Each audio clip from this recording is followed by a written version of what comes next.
तुम्ही बघू शकता मका लावलेली पहिली होती, मक्याची कणसं पडलेले आहेत याच्यामध्ये. तुम्ही बघू शकता मक्याची कणसं आहेत. मक्याची कणसं मका झडलेल्या या वावरात आणि मका झडल्यामुळे आता तुम्ही बारकाईनं बघू शकता इकडे केंडका आहेत मक्याची आणि मका बाकीचं आहे ते उंदरानं खालेत उंदराने. आणि असे तुरे मक्याची ताटं उगवलेले तुरं टाकलेली वरच्या वावरात खूप अशी उगवले ते आणि खायला पण यातनं भरपूर आहे शेळ्यातनी. आज शिंद्याच्या विहिरीजवळच्या वावरात शेळ्या घेऊन आलो मी इकडं. मग इथं बघू शकता ते पिकलेलं ताट आहे, इथं खायला भरपूर आहे. रामकृष्ण हरी. देवा मराठी व्लॉगच्या एका नवीन व्हिडिओमध्ये मित्रांनो आपलं सर्वांचं मनपूर्वक स्वागत आहे. आजचा विषय आहे, आज आपण आलेलो आहे शिंद्याच्या विहिरीवर मक्यानंच वावर चारायला. मी तुम्हाला दाखवलेलं आहे मक्यानंच वावर. याच मक्याच्या वावरात पहिली उभी मका होती, ती पावसानं मे महिन्यात अवकाळी पावसात भिजल्यामुळे वावर शेत भिजल्यामुळं हे काय काढता आलं नाही ना, त्यांना विकता आली. विकत कोणी घ्यायलाच तयार नव्हते, यायलाच जागा नव्हती. अवकाळी पाऊस कायम दमवायचा, त्यामुळे यायला इकडं जागा नसल्यामुळे ती मक्याने विकून सुद्धा कोणी. आणि शेळ्या आता खाऊन बसल्या तर त्यांना पाण्यावर न्यायचं आहे. पाण्यासाठी घेऊन चाललो आहे मी शिदोबाच्या मंदिराच्या खालच्या साईडला. भरपूर यातनं खायला होतं. जे तुम्हाला एक माशाचा व्हिडिओ दाखवला होता मित्रांनो, आठवत असलं बघा, एक 10-12 दिवस झाले असतील.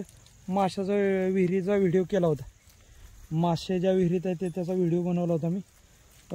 त्याच विहीरवाल्या मालकाचं वावर आहे आणि त्यांच्या वावराचं त्यांनीच सांगितलं मला वावर येऊन चारत जा म्हणून. त्या दिवशी आलं तर ते मला म्हटलं याच आणि बिंदास माझं वावर येऊन चारायचं. कोण काय बोललं तुम्ही बघतो असं त्यांनी सांगितलं मला. ठणकून बजावलं की कोण काय बोललं का नाही की मला सांग, मग बघतो मी त्याला आणि मी काय करायचं ते मी ठरवतो. तू नुसतं ये आणि वावर चारत जा. आणि मी आलो आज चारायला वावर. काल परवा दिवशी त्यांची गाठ पडली ती नवा रस्त्यावर. त्यांनी सांगितलं की अशाची रीतीनं आण वावर चार आणि खाऊ दे शेळ्यांना. ठीक आहे म्हटलं, दादा येतो घेऊन मी शेळ्या आणि चारतो तुमचं वावर.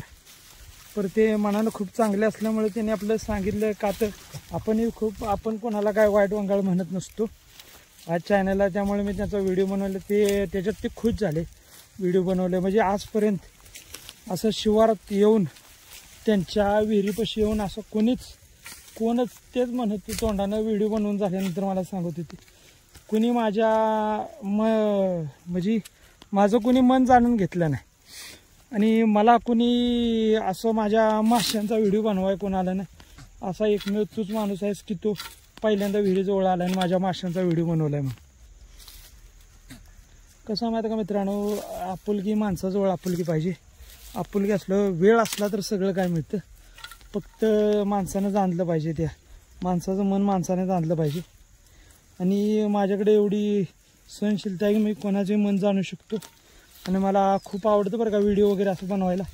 मग परत हळूहळू व्हायचं, थोड्या वेळ चारण येतं आणि मग हळूहळू घरी जायचं. आपलं घरच्या मार्गाला प्रस्थान व्हायचं. आता शेळ्या चरत चालल्यात तुम्ही बघू शकता मित्रांनो. असं खूप घाण वगैरे उगवलं त्यांच्या वावरात. शिदोबाच्या आशीर्वादानं त्यांना काही कमी नाही. त्यांनी जे पाळलेलं मासे आहे तो खूप चांगला प्रकल्प आहे त्यांचा. खूप मला आवडला बरं का तो प्रकल्प मासे पाळलेला. आम्ही दरवाजाची विहीर आहे, त्या विहिरीत आम्ही पण मासे सोडलेले आहेत. पण एवढे मोठे ह्या माशांचे एवढे मोठे मासे नाहीत, ते लहान पण आहेत. ती मासे सोडलेले आहेत. मी खायला कधी टाकायला जात नाही. ही सत्य परिस्थिती, मी खायला कधी टाकायला जात नाही त्यांना.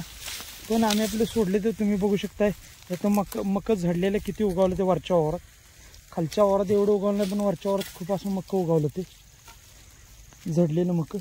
आणि मक उगवल्यामुळं शेळ्या बी खात्यात. आता त्यातनं मक्याच्या वावरातनं खात्यात आहे बघा.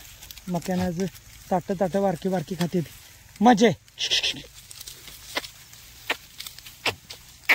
तुम्ही बघू शकता हे झाडलेली मका कशी उगवल्या सरीनं उगवल्या म्हणण्यापेक्षा इकडे तिकडे कुठेही जिकडे झडले तिकडे उगवत गेलेल्या मक्यान. आता पुढच्या साईडला खूप असं कोपऱ्यात अंगणात खूप उगवलं आहे मक्यान. आता शेळ्या पण तिकडेच चालल्यात आहे. मी पण तिकडेच निघालो त्या मक्यानं व्हायचं चारायचं. जडगं माक्यानं आहे, झाडग्या माक्यानं खाते ते शेळ्या. अवघा त्या बोंड्या शिर्डीनं माझं कसं माक्यानं ताट धरले कणसाचं कणस खायला. बघित त्याच्याला कवळं कणीस आहे खात्या. आता मी ही तिकडेच जातो आणि तसाच शेळ्या बाहेर काढतो आणि बाहेर काढून तसाच शेळ्या पाण्यावर येतो शिदोबाच्या मंदिराच्या. म्हणजे तिथंच ओढा आहे बारका शिदोबाच्या देवळाच्या खालच्या साईडला. पाण्यावर घालायच्या आणि तिथूनच आपलं घरी जायचं. बस झालं. मला कोण काय म्हणणार नाही की का चारताय म्हणून, पण आपले गाव घर खूप लांब आहे आणि 5 वाडा दिशेनं आल्यामुळं घर भरपूर लांब आहे. आपलं जायचं हळूहळू निघत चरत चरत शेळ्या जातील. आता विष्णुभाऊनी आमच्यातल्या विष्णुभाऊनी एक रान केले किशनदांचं. ते आमच्या वसंतदादांचं रान आहे. म्हणजे त्यांच्या वडिलांना अण्णा म्हणते ते किसन अण्णा. त्यांचं रान केलं बघा. इथं बघू शकता मित्रांनो तुम्ही जडगी मका किती उगवले. आणि इथं शेळ्या बराच वेळा रांबाळल्या होत्या मागाशी आणि खाल्या मक चांगलं खाल्लं तिथे. आणि आता निघालोय पाण्यावर घालतो शेळ्या आणि तसाच आपला पाण्यावर घालून आणून एक 15-20 मिनटं इथं चारतो आणि आपला निघतो हळूहळू घराच्या दिशेने. बघू शकता हे मक्या नाही इथं. म्हणजे